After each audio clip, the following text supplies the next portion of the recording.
On the eve of the 2021 NFL Draft, two teams gained at least a little clarity on their quarterback situations, with the Panthers trading former starter Teddy Bridgewater to the Broncos in exchange for a sixth-round pick.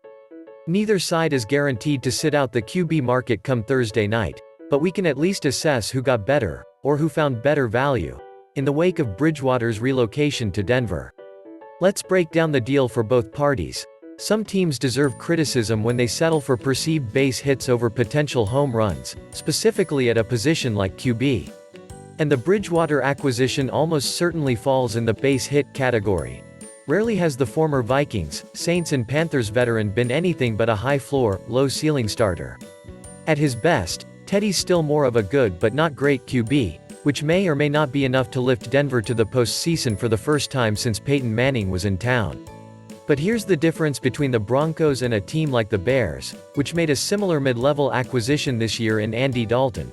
Denver also has the high upside option in tow. Enter Drew Lock. While Lock might not be franchise material, proving to be something of a turnover magnet in between 2020 injuries, he's still just 24 and possesses play-making traits.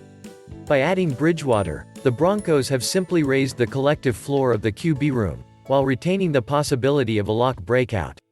Most importantly, by giving up just a sixth and getting the Panthers to pay all but $3 million of the $10 million due Bridgewater in 2021, Denver has ensured it can still do anything it wants at the position. If a top QB prospect slides within reach or, dare we say, all the way to their no. 9 pick, they can take him. If a day 2 signal caller catches their eye, they can do it. It's the old Seahawks approach of 2012, when Seattle paid Matt Flynn before drafting Russell Wilson, or the Eagles' approach of 2016, when Philadelphia kept Sam Bradford and paid Chase Daniel before drafting Carson Wentz.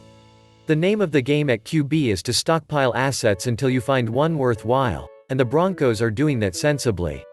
Even in the event they don't add more long-term juice by finding a way to get a prospect like Justin Fields or Trey Lance, SportsLine projects Denver will be much better off relying on Bridgewater than Lock.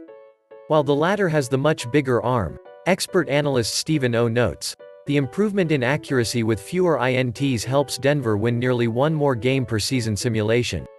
Projecting Bridgewater as the 2021 starter elevates the Broncos' win total from 6 to 7.5 and boosts playoff chances from 8.2% to 17.5%.